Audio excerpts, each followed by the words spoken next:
So, I've never had a chance to play Batman in a movie, but I've recently met a real-life Batman.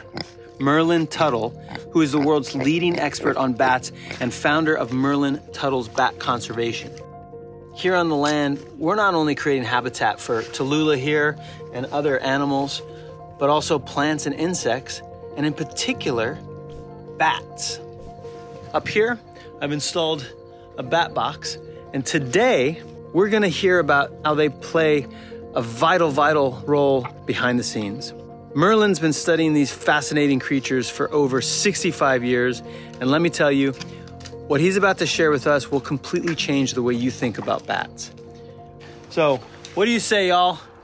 Make sure to like, subscribe, and share. And without further ado, here's Merlin. Merlin Tuttle's Bat Conservation. Is that correct? Merlin Tuttle's Bat Conservation. Yeah.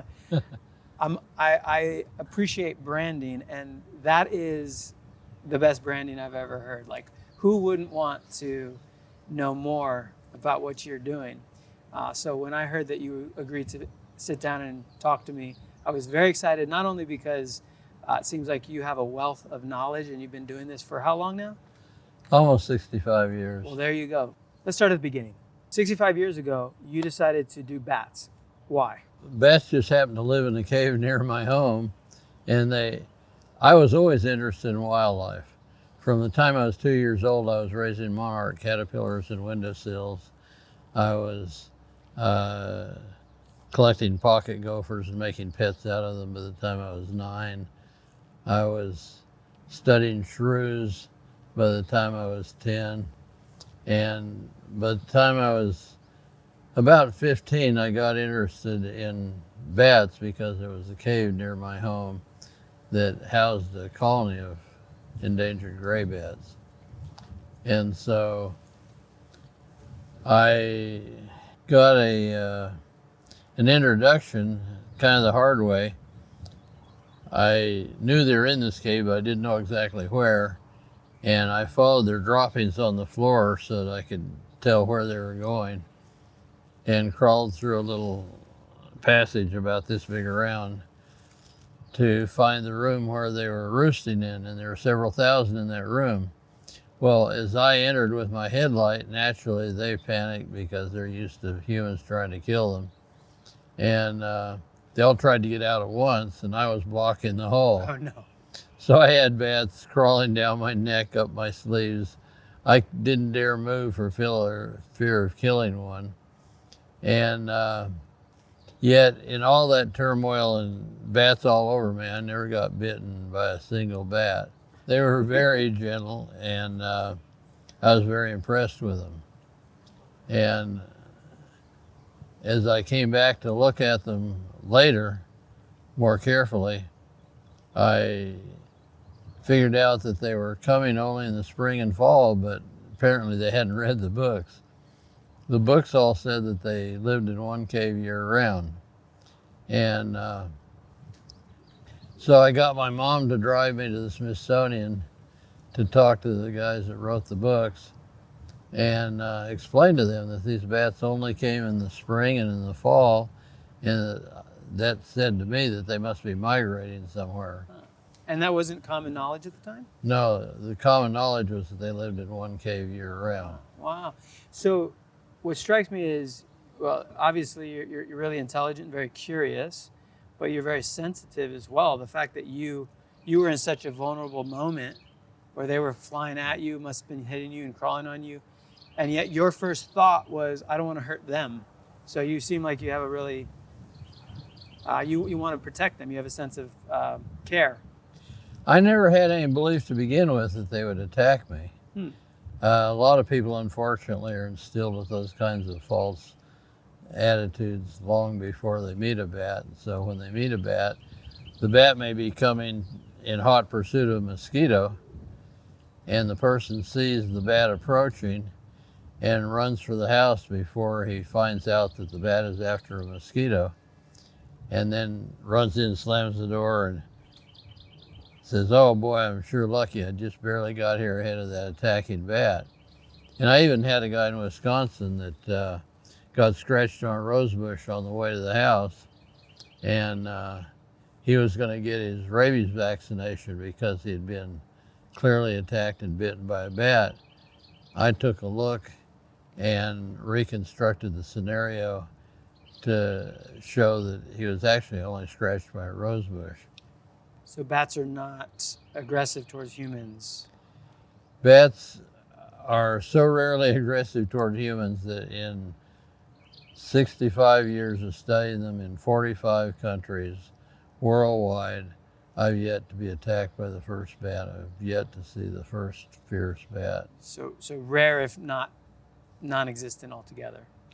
It's so rare to be attacked by a bat that it's kind of, you could be hit by a falling meteorite, but you don't know anybody that ever died that way, and it's very unlikely to happen to you. Mm-hmm. But with bats, just because people don't know them, they're willing to accept almost any kind of myth passed down to them about how bats are aggressive and attack people. But if you just wait and watch, that bat that looks like he's attacking is probably going to catch a mosquito and leave. So, but they're not only are they not aggressive towards humans, they're actually very beneficial, I'd say, to us. Would you say? Extremely beneficial. How so? I often tell people that, if they don't like mosquitoes, they better love bats. The world would be buried in kinds of insects that harm our interests if it wasn't for bats. Bats are voracious feeders. They feed at night on insects that are otherwise pretty free of predators and that often attack our crops. It's been said that if you took a pair of houseflies and gave them all the food, water, and freedom from predation that they might need for a whole year, that in that year, one pair and their progeny could bury the earth a foot deep. Indeed. So, I've noticed on our land here, we don't have a whole lot of mosquitoes, but we have quite a bit of water. And we've been theorizing why that is. I like to think that we have a good, healthy ecosystem in the water itself, a lot of frogs and fish and that sort of, but bats as well, potentially. Well, the first thing is to have mosquito-eating fish in your water. Right. They do a hell of a lot of good. But bats also do a lot of good. There's a study done at the University of Michigan where they showed that presence of bats greatly reduced oviposition or egg laying of mosquitoes. So it's quite possible. I've only seen a few bats here. How do you find where they are living? Maybe you take me out on the land a little bit and you maybe give me an assessment of where they might be hiding if they are. And if not, we got some bat boxes from Bat B&B, and maybe you could show us where to best place them, because we'd like to welcome more bats, I think. Just at a glance, I see some good places around here. I think you'll have no trouble attracting bats, although I hate to say that as a promise, because our experience is that every now and then we see what we think is a perfect place and can attract bats, and then we see a place that we would swear bats wouldn't come and they move in. But we're learning rapidly what bats need. They like to be sheltered from wind. So we got a south wind blowing here now. If you were to put bat houses over there, you'd want to put them on this side of those trees, not on the other side, so that they'd be sheltered from wind. And they like to be within 30 feet of trees. That enables them to, especially the young ones that aren't too steady of flyers, to get to the cover of the trees before an owl can pounce on them. They don't want to be too close to the trees, because then it makes it easy for the owl to sit on a branch and just pounce on them as they come out. But being about the right distance from forest vegetation, being near healthy sources of water, which you obviously have. All that adds up to being good bat habitat. I would be surprised if you couldn't build a very substantial bat population here. Can you have too many bats? Or the more the merrier? In my mind, you can't have too many bats. There might be an entomologist somewhere who disagrees, but we have built up huge bat colonies. The first colony that I ever attracted in a large scale was at the University of Florida in Gainesville. The governor came to a football game and a bat shat upon his head. He didn't like that. And so he ordered the school to block the entries where the bats were getting into the stadium and evict them. The students had just recently heard me speak about the values and importance of bats, and they didn't want them moved. So the athletic department was caught between the governor and the students. And I'm sure they weren't all that interested on their own in what to do for the bats, but they got interested in working with me because they were caught in between a rock and a hard spot. So they invited me out, and I figured out a way to evict the bats while providing them alternative habitat. And the alternative habitat was ignored by the bats for the first year. And that's not uncommon. Bats are kind of suspicious of new things in their area, and they want to check them out, make sure they're safe before they use them. But within 2 years, we started getting a few hundred bats moving in, and then within a short time, thousands, and then within about 3 or 4 years after that, we had hundreds of thousands. And it finally developed that they had so many bats, so much weight in bats, that they actually had to build a new house for them because they were causing the old one to collapse under their weight. And I believe now they have 3 bat houses, and they're going toward 500,000 residents. Where is this? University of Florida, Gainesville. Okay. And so, but you live here in Austin. Yeah. Did you move here because of the major bat attraction on the bridge over there? I moved here not because of a major bat attraction, a major bat panic. When hundreds of thousands of bats started moving into newly created crevices under the Congress Avenue Bridge, people absolutely panicked because so they weren't always living under the Congress Bridge. They've only recently. Austin is largely built over bat caves. Huh. And so the first people that came to Austin, I'm told, made a large part of their income selling bat guano fertilizer. It's excellent fertilizer. And so they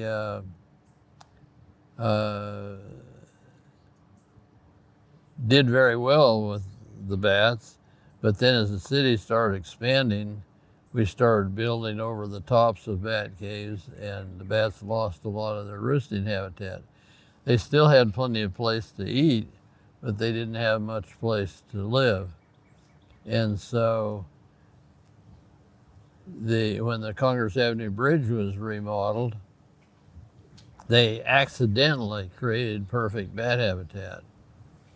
And we put down these big box beams of concrete. They're like 16 inches in diameter. And the ones that were placed 3/4 to 1.5 inches apart were just right for the bats to go up in and live between them. And if they were wider than that, the grackles and things could come up and reach up in there and grab the babies and eat the bats. And if they're narrower, they couldn't get in very well. So Mm-hmm. they just accidentally, through no planning, created bat habitat. Soon, hundreds of thousands of bats began to move in, and when that happened, the TxDOT, Department of Transportation, was horrified. They, how could we have done this, create all this horrible bat habitat? And the health department was warning that the bats were mostly rabid and would attack people. And so I have posters from that era showing people desperately running and being attacked by bats. What year is this? Early 80s. I'd love to see those posters. Yeah, I've got them. And so you came in response to that? Yeah. So I had just decided to resign my full-time research career to devote my time to conserving bats. I had a very good job where I was able to travel the world at will and study bats wherever I wanted, however I wanted, as long as I did good research. And so even my best colleagues thought I was absolutely stark raving mad when I resigned that position with great security and funding in order to found an organization to save bats. And I no more than started this when I heard about Austin. And Austin was making coast-to-coast coverage, newspaper articles claiming that hundreds of thousands of rabid bats were invading and attacking the citizens of Austin. And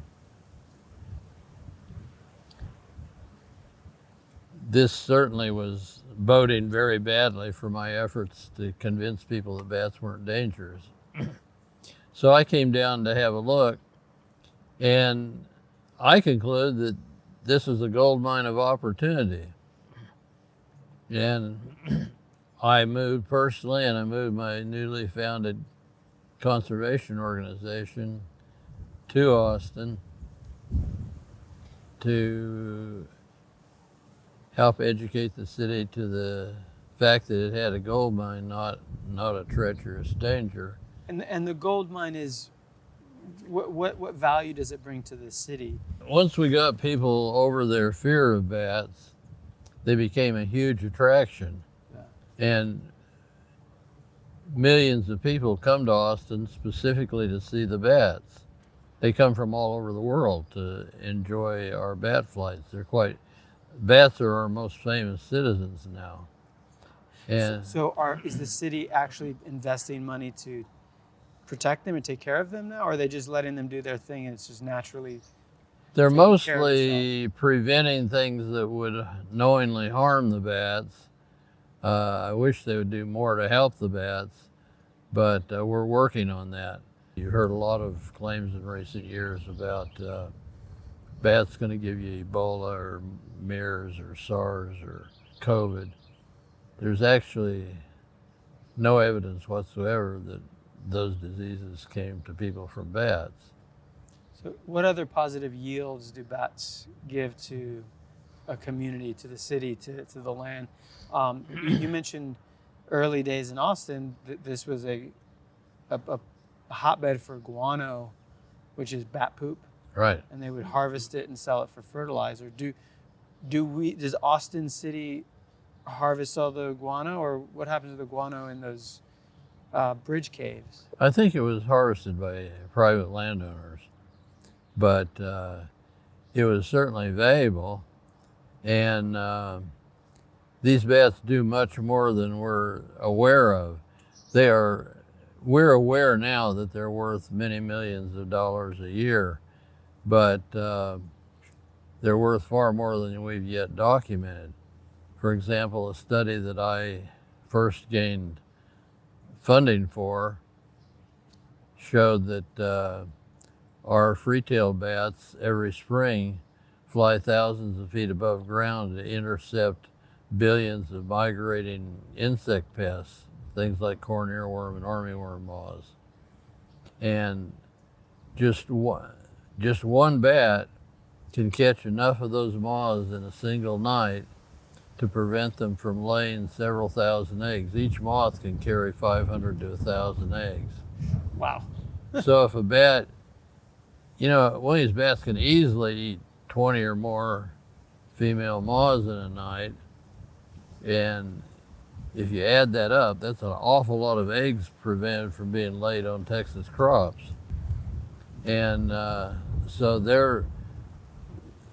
the Texas Parks and Wildlife now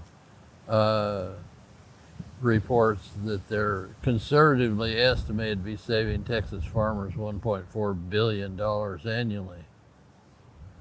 And that's mostly just in one kind of crop damage. They're doing a lot more than that. Doesn't seem like the city is taking the guano from underneath the bridges, but guano is super valuable for fertilizer for crops. I know a farmer actually who just told me the other day that he went out of state and he got a truckload of guano when he came to start building soil on his property. Talk to me about the bat poop. Guano is one of the most valuable fertilizers on the planet. In Khao Chang Pront Thailand, where I got the local people to hire game wardens to protect a bat cave that had lost most of its bats to poachers who caught them for people to eat. They, over a couple decades of protecting the bats, guano sales for fertilizer went from $12,000 to $80,000. And in a couple more decades, it went to $135,000, and currently it's at about $200,000. And they say that it's so valuable that they can't afford to put it on crops. They sell it strictly to places that grow exotic plants for indoor use. But it's a very, very good fertilizer. In fact, Texas... Is it expensive because it's rare or hard to find? Texas is said to have been bat guano is said to have been Texas's largest mineral export prior to petroleum. And guano isn't hard to find, but you have to be very careful how you extract it so that you don't kill the source. If you chase all the bats away so that you can get the guano, they won't come back and you'll be without your supply of guano. Uh-huh. Yep. And you were talking about the nature of bats being gentle. Tell me about that. Most people think of bats as something that might attack them, or at least used to think that way. But in my close to 65 years of studying bats worldwide, I have yet to see an aggressive bat. No bat has ever attacked me. I've handled and photographed and studied more than 300 species in 45 countries. And I've never been bitten unprovokedly by a bat. If we just leave them alone, if we find one on the ground where we can catch it, it's obviously sick or it wouldn't be there. Wouldn't allow us to catch it if it wasn't harmed in some way. Those are the bats that we most often should be careful not to touch because they might be sick. But the only way you're likely to get any kind of disease from a bat is if you pick up a sick one and get bitten in self-defense and then don't do anything about it. But not like healthy ones you can still handle and they'll rest on. Can you handle them easily? We who study bats handle them easily. I don't recommend just anybody handling them easily because most people can't tell the difference between a sick one and a healthy one, and they might get exposed to rabies or something like that. I want to say I saw somebody online who had a pet bat. Is that even possible? It's possible, but I don't advocate it. I've had... No pet bats. Let them do their job in the wild. They're very intelligent animals. In fact, a recent study showed that bats have social systems strikingly similar to those of higher primates. They know each other, they make friends, they share information, they even adopt orphans. And, you know, these are really sophisticated animals, and it's very hard to provide for their needs adequately. I personally have kept bats often for 2 or 3 nights or for a week for my research or photography. But I've never taken the trouble to keep one long enough to find out fully how much we could learn about each other. But I can tell you, for many years, I thought that tiny bats just wouldn't have the brain power to be trained. As a kid, I trained hawks for falconry.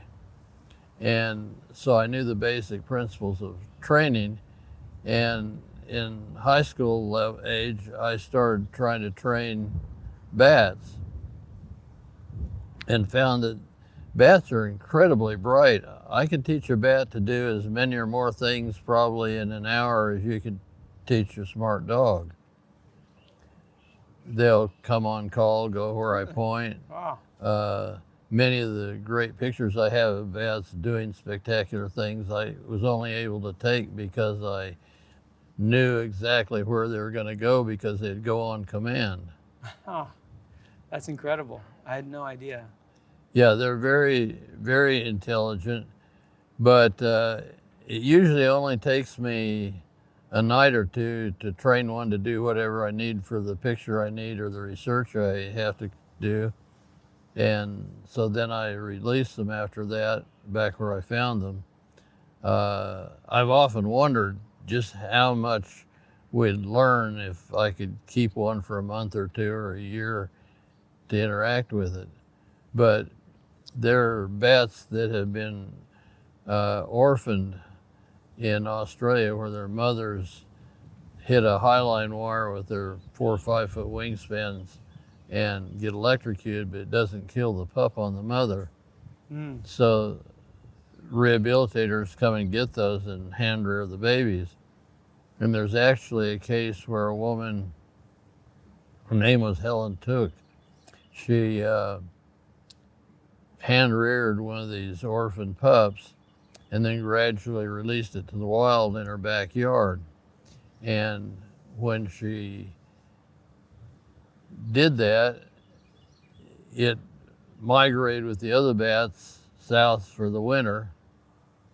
And so she thought she'd never see it again. But the next spring, when the bats migrated back, all of a sudden she's in her backyard in the evening and a big 4 foot wingspan bat comes flying down, lands on her shoulder, kissing her and greeting her and excited to see her, just like a dog would that had long lost his friend. Oh, that's sweet. And so the bat started coming to see her every night. Pretty soon she noticed it was pregnant.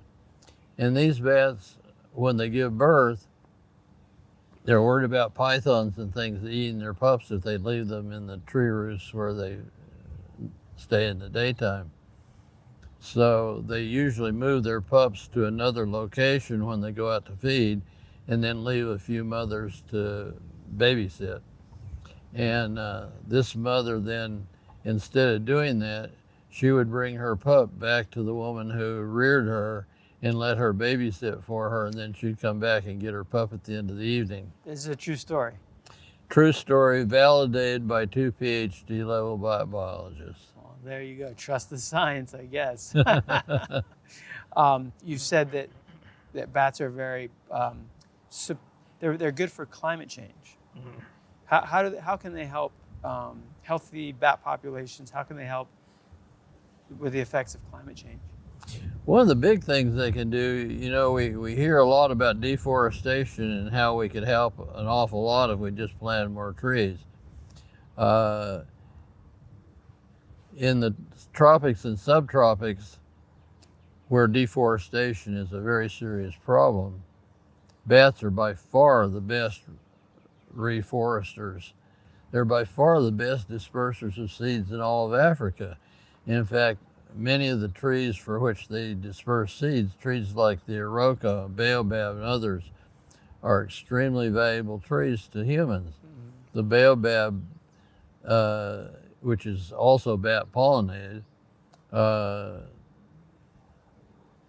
is worth about $1 billion a year in vitamin sales, and the Iroko tree is worth a very large sum for timber sales. And the seeds are already packaged in fertilizer, so it's a perfect distribution of both seed and fertilizer.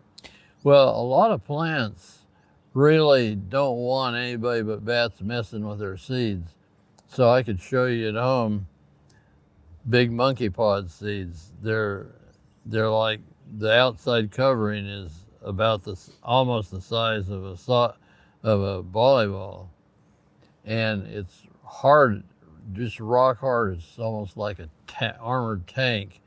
And in the bottom there's a place where a door can pop open when the seeds get ripe, and it pops open just part way, just enough to let the scent out. And these big 27-inch wingspan bats with quarter-inch teeth are attracted, and then they pry those open, and they reach up in, and these monkey pod trees their fruits are kind of like Brazil nuts. You get all these nuts that each one is about the right package size for a bat to carry away, and each one is covered in fruit.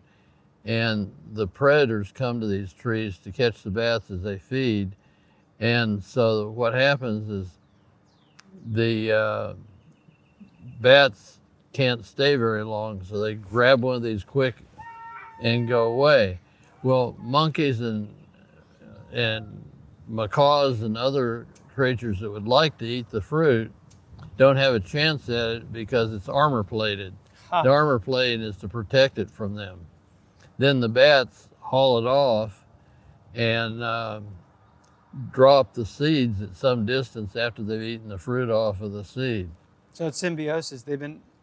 It's been adapted to support bats and vice versa. The bats wouldn't even carry the seeds away and disperse them properly if it wasn't for the predators.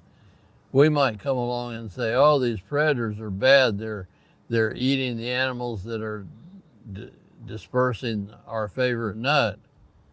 But if we succeed in killing off the predators to protect the bats would quit working for us because they wouldn't need to carry anything away anymore. Right, they'd hang out and eat their fill Right. and poop right there. And Right. Oh, look at that.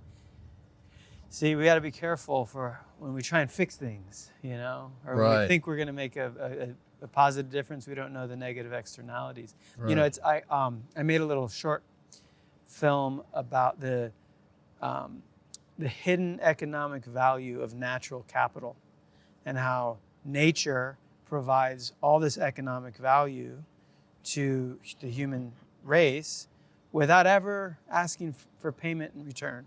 Right. And if we were to do all of our spreadsheets and all of our economic calculations about how well we're doing, and we were to include bats or bees or wind systems or the rain, we might come up with a very different calculation about how valuable nature is. Oh, yes.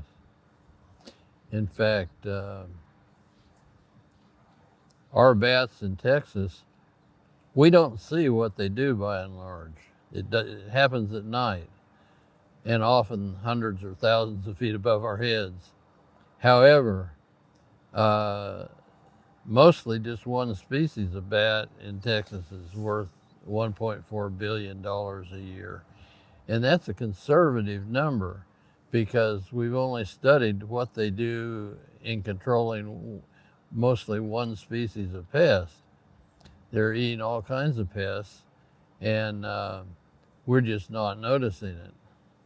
Mm-hmm. We only notice bats if they roost in the wrong place or causes some kind of usually inadvertent and undeserved fear. Indeed. So I have your book here. I'm going to invite the audience to go get one of Merlin Tuttle's books here, the Bat House Guide, and I think this one's signed to me, so I will keep this one. But is there anything you'd like to tell the audience? Where can they go to learn more about your work and how they can be supportive to bat preservation and conservation? Since that book was written, we worked with a local pecan grower, Troy Swift at Swift River Pecans, to test these houses in his orchards. And I think he has more than 20 houses up now, and they've all been occupied to some extent.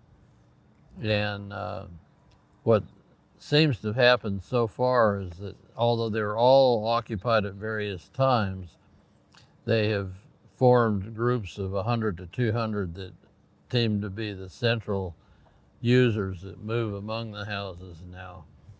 But they're just to illustrate what he could gain from those bats.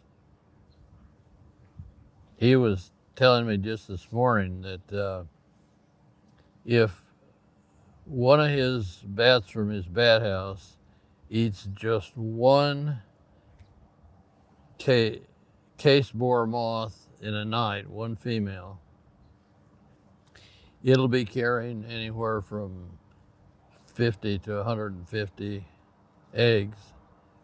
And by eating that moth, even if you look very conservatively and say it was only carrying half of what it could, let's say it's carrying 100 eggs, and let's say that predatory wasps, which, everything has its place in nature.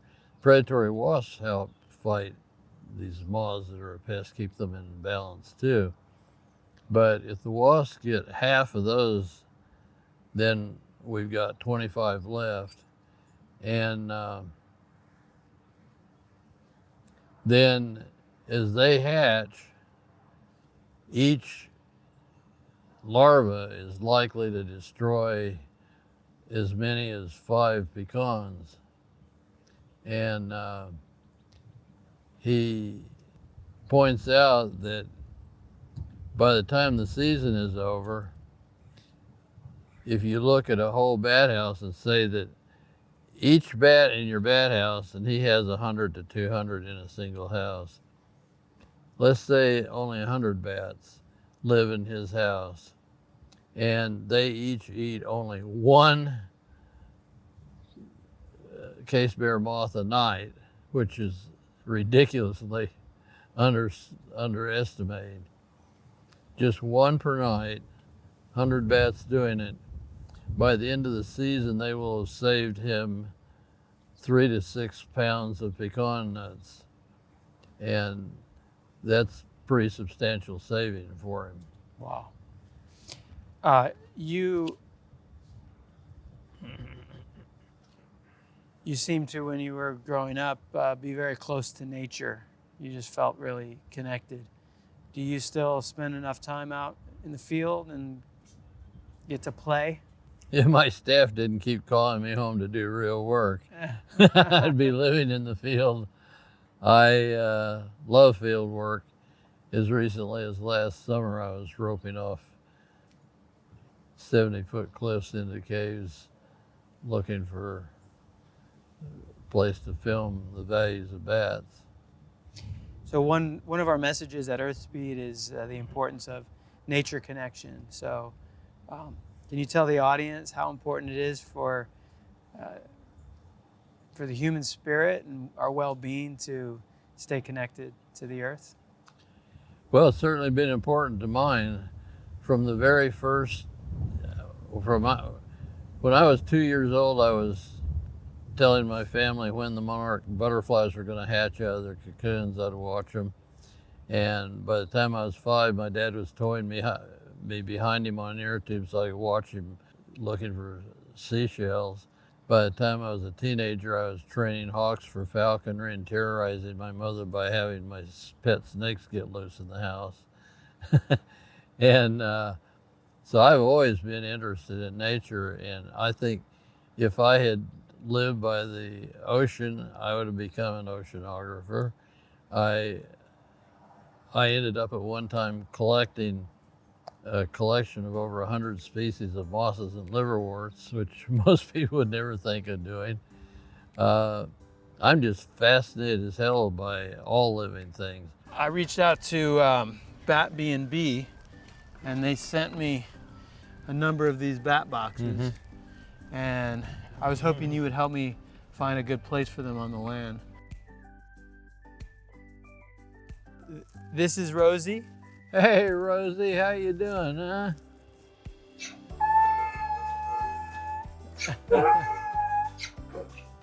That's Augie. You do have a sweet demeanor, because Yoshi usually won't come up to anyone, but came right up to you. Yeah. So yeah, this isn't about you. Whether the bats agree or not remains to be seen. I think that's a perfectly good place.